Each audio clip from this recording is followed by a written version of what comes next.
With the new Season 16 scoreboard comes the need to fulfill those daily and weekly challenges once again. For a new player, or even some veterans, these challenges can be tedious if not difficult. In today's video, I'm going to go over some easy ways to complete my least favorite challenges, so let me know which ones you don't like. To start, collect any amount of a certain item. Some of the most tedious tasks I find of scoreboard challenges are finding a certain amount of a certain item in the wasteland. Specifically, garden gnomes, teddy bears, and teapots. I have two lucrative locations for garden gnomes, one being just next to Hornwright testing site number 2, at the southwest corner of the map. Just a little bit to the west at an unmarked location, you can find a hole with at least 5 of them inside.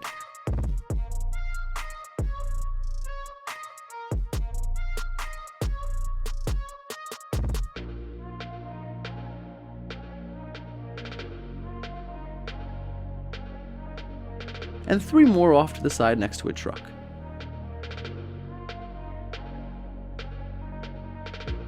The other location is Huntersville, where, located inside of a broken outhouse, are about 6 gnomes.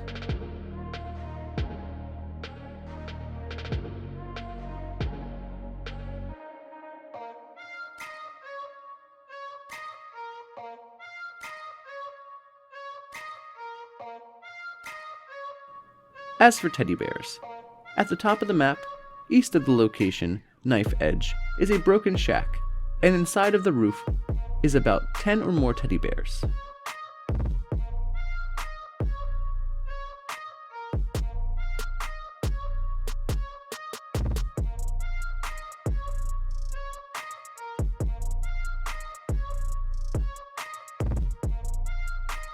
And finally, for teapots. Since everyone knows where they spawn, and they are almost always gone when you check, a good place to start would be Palace of the Winding Path, having quite a few teapots scattered around. Another good place to look is around Helvetia, where at least 4 teapots are located.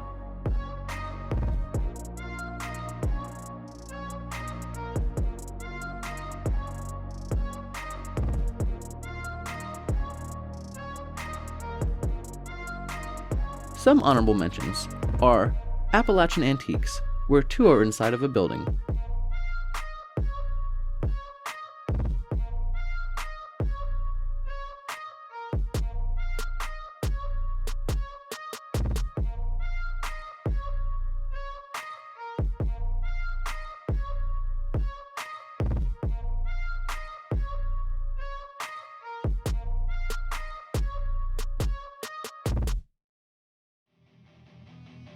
and 1 inside of the White Springs Refuge Cafe.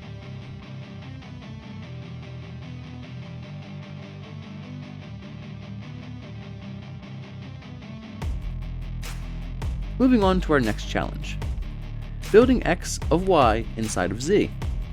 When required to build anything in a camp or workshop, it is easier to just build it in your camp, making sure to use the contractor perk to cut the material cost in half. If you have little to no junk, then taking over a workshop will allow you to build with materials provided for free from the workshop. The easiest thing I found is to build a special board, free of cost, and it counts as a crafting station as well.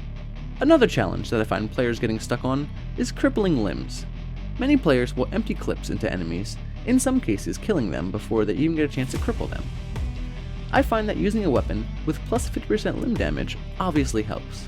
But this is not going to give you your best chances, as there are some perks that will give your weapon a chance to cripple on hit.